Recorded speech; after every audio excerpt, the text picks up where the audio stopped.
Hello everyone, speed ज्ञान में आप लोगों का स्वागत है।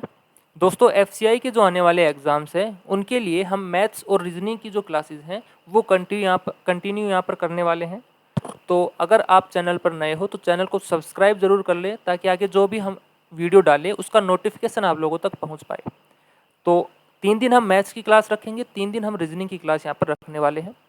आज की जो क्लास है वो रीजनिंग की हम रखने वाले हैं और जो हमारा टॉपिक है वो है अल्फा न्यूमेरिक सीरीज। काफ़ी इंपॉर्टेंट है और स्कोरिंग है, तो ध्यान से करेंगे। किस तरीके से क्वेश्चंस हमसे पूछे जाते हैं देखते हैं। चलिए स्टार्ट करते हैं।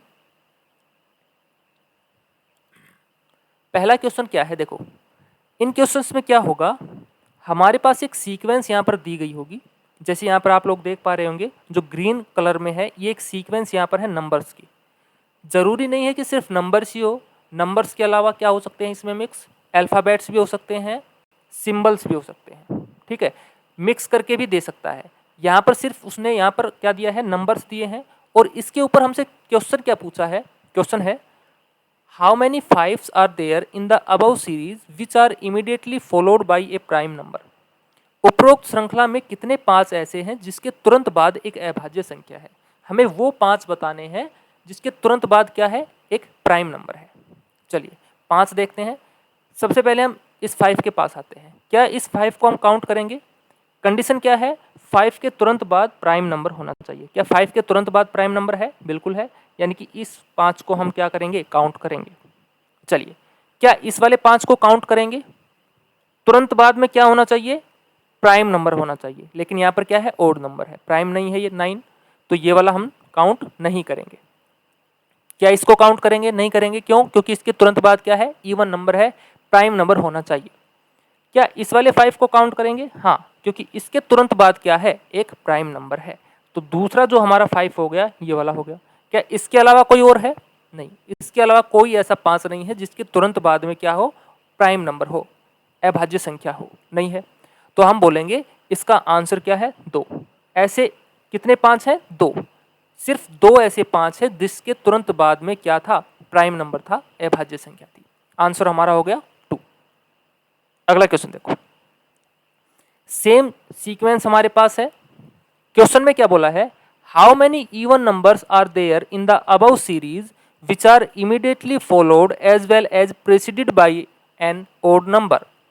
उपरोक्त श्रृंखला में कितनी सम संख्याएं हैं जिसके तुरंत पहले और तुरंत बाद में विषम नंबर हो।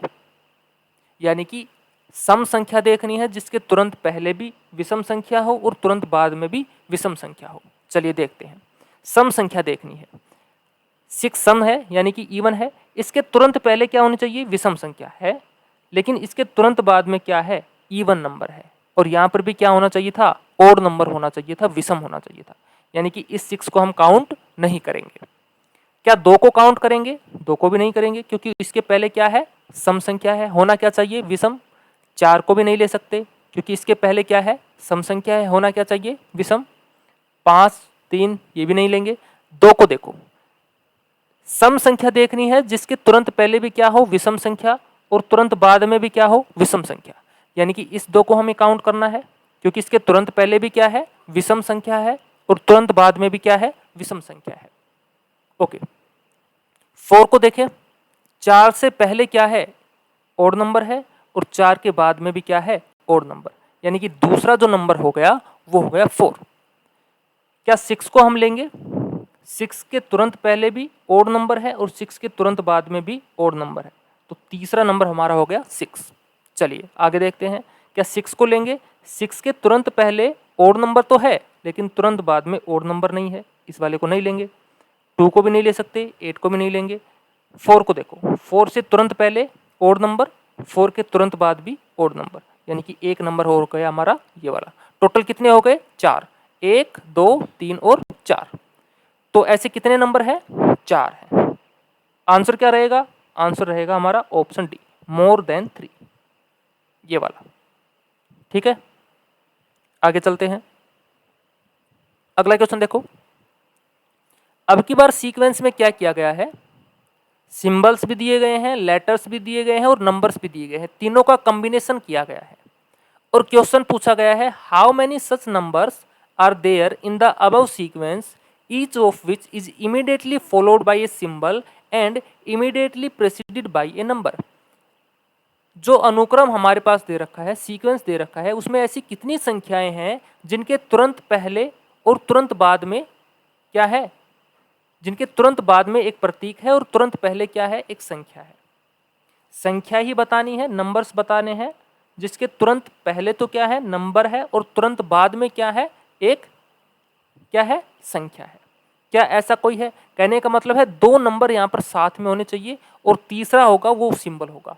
पहले तो आपको ये देखना है क्या दो नंबर एक साथ कहीं पर है, क्या दो नंबर कहीं पर एक साथ हैं? कहीं पर भी नहीं है, यानी कि इसका आंसर हमारा क्या होगा, ऑप्शन ए, नन। ऐसी कोई भी संख्या नहीं है जो दो एक साथ हो और साथ में उनके क्या हो, एक सिंबल हो लगातार। तो आंसर क्या हो गया, नन। ठीक है, अगला क्वेश्चन देखो। सीक्वेंस हमारे पास है, क्वेश्चन क्या है, 4 of the following 5 are alike in a certain way on the basis of their position in the above arrangement and so form a group. Which is the one that does not belong to the group? निम्नलिखित 5 में से 4 एक निश्चित प्रकार से एक समान है और एक समूह का निर्माण करते हैं। निम्नलिखित में से कौन सा उस समूह से संबंधित नहीं है?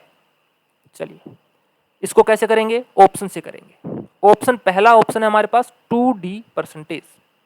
चलिए देखते हैं, 2 कहाँ पर है, यहाँ पर है, D कहाँ पर है, यहाँ पर है, और परसेंटेज कहाँ पर है, यहाँ पर। 2 से D के लिए जाने के लिए हमें राइट साइड जाना पड़ा है, और कितना, दूसरे नंबर पे, पहला और दूसरे नंबर पे। और 2 से परसेंटेज के लिए आने के लिए हमें सिर्फ एक नंबर लेफ्ट साइड आना पड़ा है।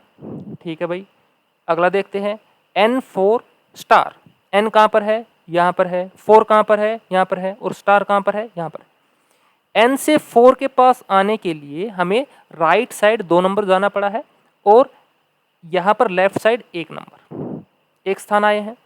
तो ये वाला है पहला वाला और दूसरा वाला बिल्कुल सेम है, जैसा पैटर्न पहले वाले ने फॉलो किया है सेम पैटर्न दूसरे वाले ने फॉलो किया है। आगे चलते हैं, MBG, M कहाँ पर है, यहाँ पर है, B कहाँ पर है, यहाँ पर है, और G यहाँ पर। M से B के पास आए और M से G के पास आए, बिल्कुल सेम प्रोसेस है इसका भी, यानी कि तीनों बिल्कुल सेम पैटर्न फॉलो कर रहे हैं। अगला देखते हैं, एट द रेट, एक्सक्लेमेटरी और एट। एट द रेट कहाँ पर है, यहाँ पर है, एक्सक्लेमेटरी कहाँ पर है, यहाँ पर है, और एट कहाँ पर है, यहाँ पर है। फिर से बिल्कुल सेम यहाँ पर पैटर्न फॉलो किया गया है, इन चारों ने बिल्कुल सेम पैटर्न फॉलो किया है। तो ऑप्शन हमारा कौन सा अलग होगा, ऑप्शन ई होगा, ये वाला अलग है। चेक कर लेते हैं एक बार, 9W0, 9 कहाँ पर है, यहाँ पर है, W कहाँ पर है, यहाँ पर है, और 0 कहाँ पर है, यहाँ पर है। अब की बार हमें क्या करना पड़ा, 9 से पहले लेफ्ट साइड आना पड़ा है।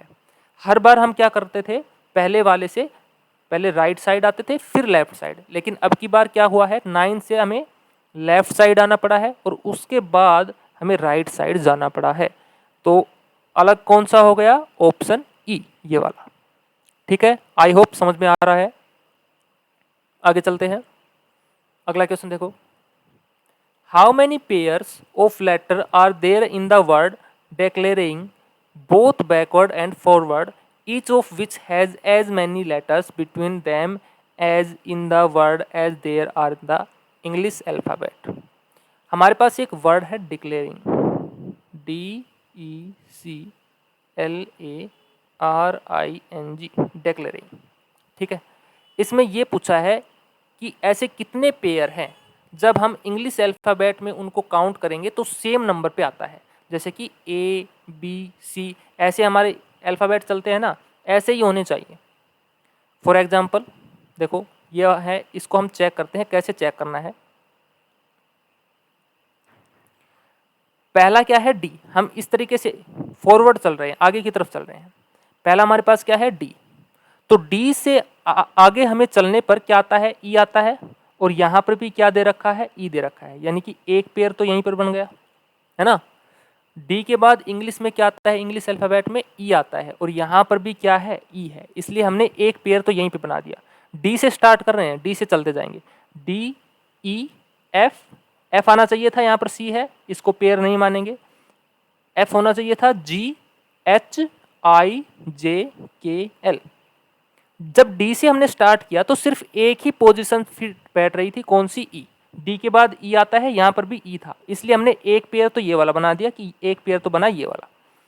डी से चेक कर लिया, ई से चेक करेंगे। अब डी को छोड़ दो, अगला जो लेटर है उसको देखो, ई के पास। ई के बाद क्या आना चाहिए? एफ। क्या एफ है? नहीं है। GHIJKL, कोई भी नहीं बैठा, छोड़ दो। अगले के पास चलो, सी के पास। CDEFGHI, कोई बना? नहीं बना, छोड़ दो। एल के पास आ जाओ। एल से आगे MNOPQ, नहीं बना, फिर से छोड़ दो। ए के पास आ जाओ। ए के बाद बी होना चाहिए, बी नहीं है। CDE, नहीं है, छोड़ दो। आर के पास आ जाओ। RSTU, नहीं है। आई के पास IJK, नहीं है। एन के पास NO, नहीं है, छोड़ दो। जब हम फॉरवर्ड की तरफ देखते हैं, आगे की तरफ जब हम चले हैं, डी से स्टार्ट किया तो हमारे पास सिर्फ एक ही पेयर बना है, कौन सा? एक। कौन सा? डी के बाद ई वाला, और कोई पेयर नहीं बना है। लेकिन हमें दोनों साइड से चेक करना है, फॉरवर्ड भी बैकवर्ड भी। अब हम आते हैं बैकवर्ड, ऐसे पीछे की तरफ से।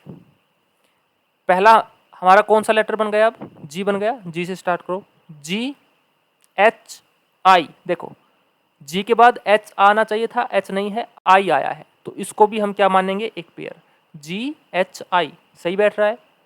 JKL फिर से बन गया, जी के साथ एल फिर से पेयर बना रहा है। एल के बाद MNO, नहीं है, छोड़ दो। एन के पास आ जाओ। NOPQRSTU, नहीं है, आगे चलो। IJKL, अब आई भी बना रहा है पेयर, किसके साथ? एल के साथ। IJKL। MNO, नहीं है, छोड़ दो। RSTUVW, ABC, अब ए बना रहा है किसके साथ? सी के साथ, क्योंकि ए के बाद बी, बी नहीं है, सी आ गया। सी। डी, डी नहीं होगा क्योंकि यहाँ पर ई है और यहाँ पर ई होना चाहिए, ये दोनों आपस में इंटरचेंज होते तो हम कर सकते थे, अब नहीं लेंगे कोई भी। एल के पास आ जाओ। एल के बाद MNO, नहीं है। CDE, नहीं है। EF, नहीं है। तो हमारे पास यहाँ पर कितने पेयर बने? एक तो हमारा फॉरवर्ड से बना था, बैकवर्ड से कितने बने हैं? 1, 2, 3 और 4। 4 यहाँ से बने हैं। टोटल हमारे पास कितने पेयर बने हैं? 5 बने हैं। तो हमारा आंसर यहाँ पर क्या होगा? Option D, 5। ऐसे कितने पेयर हैं? 5 ऐसे पेयर हैं। तो समझ में आया कैसे क्या करना है? एक और एग्जाम्पल के तौर पे मैं बता देता हूँ। मान लेते हैं हमारे पास एक है डेबल, DABBLE। इसमें हमें निकालने हैं कि कितने ऐसे पेयर हैं जो इंग्लिश अल्फ़ाबेट में होते हैं, बैकवर्ड भी और फॉरवर्ड भी। चलिए कैसे चेक करेंगे? सबसे पहले डी के पास आ जाओ। डी के बाद ई, नहीं है। FGHI, नहीं है, छोड़ दो। ए के पास आ जाओ। ए के बाद बी होना चाहिए, बिल्कुल है, एक पेयर तो ये बन गया। CDE, अब ए है वो इसके साथ भी बना रहा है, ए के बाद बी है, CDE। अभी तक कितने पेयर बने हैं? 2 पेयर बने हैं, एक का बी के साथ और एक का ई के साथ। अब बी के पास आ जाओ। बी के बाद CDE, यानी कि ये वाला बी किसके साथ पेयर बना रहा है? ई के साथ। BCD, नहीं है। LM, नहीं है। जब हमने फॉरवर्ड किया तो हमारे पास कितने बने थे? 3 पेयर बने थे। अब बैकवर्ड से काउंट कर लेते हैं, सारा ही मिट गया,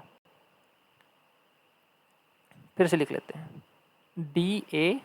DABBLE, डेबल था हमारे पास। अब हम बैकवर्ड से काउंट करते हैं। ई से काउंट करें। ई के बाद FGHIJ, नहीं है। एल के पास आ जाओ। LMNOP, नहीं है। BCDE, नहीं है। BCD, ये वाला बी है वो डी के साथ पेयर बना रहा है। BCD, ए और बी, नहीं है। तो जब हमने बैकवर्ड किया तो कितने पेयर बने? 1, और फॉरवर्ड किया तब कितने बने? 3। तो यहाँ पर टोटल कितने बने? 4 बने। ठीक है, इस तरीके से हमें इनके पेयर्स काउंट करने होते हैं। आगे चलते हैं, अगला क्वेश्चन देखो। अगला क्वेश्चन क्या है? If in the word isolate all the consonants are replaced by the previous letter in the alphabet and all vowels are replaced by the next letter and then all letters are arranged alphabetically, which letter will be third from the right end? यदि isolate शब्द में सभी व्यंजन वर्णमाला में पिछले अक्षर से बदल दिए जाते हैं और सभी स्वरों को अगले अक्षर में बदल दिया जाता है और फिर सभी अक्षरों को वर्णक्रम में व्यवस्थित किया जाता है, तो कौन सा अक्षर दाईं ओर से तीसरा होगा? हमारे पास है आइसोलेट। जो व्यंजन है, कॉन्सोनेंट्स हैं, उनको तो क्या करना है, पिछले में बदलना है, और जो स्वर है, वोवल है, उनको अगले में बदलना है। सबसे पहले देखो आई क्या है, वोवल है, वोवल यानी कि अगले लेटर में चेंज करेंगे। आई के बाद क्या आता है, जे, तो आई की जगह हमने लिख दिया जे। एस क्या है, कॉन्सोनेंट, एस से पिछला आर लिख दिया। ओ फिर से वोवल यानी कि इससे अगला पी। एल कॉन्सोनेंट, इससे पिछला जे के आ गया। ए वोवल, इससे अगला बी। टी से पिछला एस, ई से अगला। हमने क्या किया है, कॉन्सोनेंट्स में एक माइनस किया है और वोवल्स में एक प्लस किया है। ठीक है भाई। अब क्या करना है, इनको जो हमारी डिक्शनरी है उसकी तरह से अरेंज करना है, अल्फाबेटिकल सीरीज में अरेंज करना है। सबसे पहले क्या आता है, बी आता है। बी के बाद यहाँ पर क्या आएगा, एफ आएगा। एफ के बाद जे, जे के बाद के आएगा। के बाद कौन सा आएगा, पी। पी के बाद आर और आर के बाद एस। हमने इनको क्या कर दिया, अल्फाबेटिकल ऑर्डर में अरेंज कर दिया है। उसके बाद क्वेश्चन क्या है, कौन सा अक्षर दाईं ओर से तीसरा होगा? तो दाईं ओर से तीसरा, पहला, दूसरा, तीसरा। तीसरा कौन सा हो गया, पी हो गया। तो आंसर हमारा है ऑप्शन बी, ये वाला पी हमारा आंसर है। ठीक है, जैसा बोला हमने सिर्फ वैसा किया। इसने बोला कि जो वोवल है उनको अगले अक्षर में बदल दो, हमने बदल दिया। जो कॉन्सोनेंट्स हैं उनको पिछले अक्षर में बदल दो, हमने बदल दिया। उसके बाद उसने बोला कि इनको जो अल्फ़ाबेटिकल ऑर्डर है उसमें अरेंज करो, हमने कर दिया। और बोला बताओ तीसरे नंबर से, दाएं छोर से तीसरे नंबर पे कौन सा आएगा? तो हमने बोला यहाँ पर आएगा पी, ये हमारा आंसर है। आगे चलते हैं। अब देखो यहाँ पर कुछ वर्ड दिए हैं, RET, URK, NOQ, CKI, ORN, अलग अलग दिए गए हैं। और बोला क्या गया है, if the second alphabet in each of the word is change to the previous alphabet in the English alphabetical order, how many words having no vowel will be formed? अंग्रेजी वर्णमाला क्रम में यदि प्रत्येक शब्द से दूसरे अक्षर को पिछले अक्षर के साथ बदल दिया जाता है तो ऐसी स्थिति में कितने ऐसे शब्द बनेंगे जिनमें स्वर न हो? हर दूसरा लेटर देखना है। यहाँ पर दूसरा लेटर क्या है, ई से पिछले वर्ड में अगर लेटर में बदलेंगे तो यहाँ पर क्या होना चाहिए, डी। तो ये पूरा क्या बनेगा, RDT। ठीक है भाई। ये वाला क्या बनेगा, UQK। ठीक है। ये क्या बनेगा, NNQ। ये वाला क्या बनेगा, CJI। ये वाला क्या बनेगा, OQN। क्योंकि सिर्फ जो हमारा सेकंड लेटर था उसको चेंज करना था, हमने कर दिया। अब इसने बोला है कि ऐसे कितने ऐसे वर्ड हैं जिनमें कोई भी वोवल ना हो। पहले वाला चेक करते हैं, RDT, क्या इसमें कोई वोवल है? नहीं है, यानी कि एक तो ये हो गया। इसमें तो वोवल है, U, इसको नहीं लेंगे। एक ये हो गया, NNQ, इसमें कोई भी वोवल नहीं है, दूसरा हो गया। एक इसको ले नहीं सकते क्योंकि इसमें I है, I वोवल है। इस वाले को भी नहीं ले सकते क्योंकि इसमें O है। तो यहाँ पर कितने बने हैं, दो बने हैं, एक तो पहले वाला और एक तीसरे वाला। तो हमारा आंसर क्या होगा, ऑप्शन सी, ये वाला। ऑप्शन सी इसका क्या है, आंसर है। ठीक है, आगे चलें। अगला देखो, अब क्या बोला है, if in each of the word all the alphabets are arrange in English alphabetical order within the word, how many word will be begin with a vowel? क्या बोला गया है, हर वर्ड के अंदर हमें क्या करना है, इंग्लिश अल्फाबेट में उनको अरेंज करना है और ये बताना है कि ऐसे कितने वर्ड हैं जो एक वोवल से स्टार्ट होंगे। तो भाई पहले इसको हम चेक कर लेते हैं। सबसे पहले क्या आना चाहिए, ई आना चाहिए इंग्लिश अल्फाबेट की तरफ से, फिर आना चाहिए आर, फिर आना चाहिए टी। इनमें क्या आना चाहिए, सबसे पहले के आना चाहिए, फिर आर आना चाहिए, फिर यू आना चाहिए। इनमें क्या आना चाहिए, एन आएगा, ये सेम रहेगा, सेम ऐसे कैसे। इनमें क्या, सी पहले आएगा, फिर आई, फिर के। यहाँ पर क्या आएगा, पहले ओ आएगा, एन आएगा, आर आएगा। ये हमने क्या कर दिया, इनको इंग्लिश अल्फाबेट में अरेंज कर दिया, अल्फाबेटिकल ऑर्डर में। पूछा क्या गया है, ऐसे कितने वर्ड हैं जो एक वोवल से स्टार्ट हो रहे हैं। पहला तो ये हो रहा है क्योंकि ई पहला लेटर हो गया इसका, एक तो ये हो गया। दूसरा कौन सा होगा, दूसरा ये वाला होगा। दो ऐसे वर्ड हैं जो वोवल से स्टार्ट हो रहे हैं, तो हम बोलेंगे ऐसे कितने हैं, दो। ऑप्शन नंबर सी इसका क्या होगा, आंसर होगा। ठीक है, आगे चलते हैं। अब की बार वहां पर लेटर्स की जगह नंबर्स आ गए हैं। क्या बोला है, if all the digits in each number are arrange in descending order within the number, then which of the following will be the second highest number in the new arrangement. अगर हम numbers को descending order में लगाते हैं तो कौन सा ऐसा नंबर होगा जो दूसरा सबसे बड़ा नंबर होगा। इनको हम डिसेंडिंग ऑर्डर में लगाते हैं, घटते हुए क्रम में। तो सबसे पहले 7, उसके बाद 4, उसके बाद 3। इसको हम 7 5 1 लिख दें। इसको हम 9 3 और 1 लिख दें। इसको हम 8 4 1 लिख दें। इसको हम लिख सकते हैं 9 7 2। हमने क्या किया है, सिर्फ इनको डिसेंडिंग ऑर्डर में लगाया है, घटते हुए क्रम में लगाया है। अब क्या बताना है, दूसरा सबसे बड़ा नंबर। सबसे बड़ा नंबर कौन सा है, 972 हो गया, अब तो हो गया ना। और दूसरा सबसे बड़ा नंबर कौन सा हो गया, 931। 931 931 किससे बना था, 139 से। ये वाला नंबर बताना है, तो हम बोलेंगे 139 इसका क्या है, राइट आंसर, ऑप्शन सी। जब हमने इसको डिसेंडिंग ऑर्डर में घटते हुए क्रम में लगाया तो 9 3 1 बना और ये दूसरा सबसे बड़ा नंबर बन गया। यही पूछा गया था कि दूसरा सबसे बड़ा नंबर कौन सा होगा, तो हम बोलेंगे ऑप्शन सी, ये वाला। ठीक है, आगे चलते हैं। If all the digits in each number are arranged in ascending order within the number, then which of the following will be form the third lowest in the new arrangement? अब की बार हमें बोला है कि हमें बढ़ते हुए क्रम में इसको लगाना है। ठीक है, अब की बार क्या करना है, बढ़ते हुए क्रम में इसको लगाना है और तीसरा सबसे छोटा नंबर हमें बताना है। तीसरा सबसे छोटा बढ़ते हुए क्रम में लगा देते हैं, 3 4 7, 1 5 7, 1 3 9, 1 4 8, 2 7 और 9। क्या किया, बढ़ते हुए क्रम में लगा दिया। ठीक है भाई, और पूछा क्या गया है, तीसरा सबसे छोटा नंबर। तो सबसे छोटा नंबर कौन सा है, 139। दूसरा सबसे छोटा नंबर कौन सा है, 148। तीसरा सबसे छोटा नंबर कौन सा है, 157। 157 किससे बना था, 517 से। तो हम बोलेंगे 517 इसका क्या है, आंसर, ऑप्शन 20 का राइट आंसर। ठीक है, तो आज के लिए हम इतना ही रखते हैं। आई होप आप लोगों को क्लास पसंद आई होगी। अगर क्लास पसंद आई है तो चैनल को लाइक शेयर और सब्सक्राइब ज़रूर कर दें। तो आज के लिए इतना ही रखते हैं, अगली क्लास में मिलते हैं, तब तक के लिए ठीक है, थैंक यू।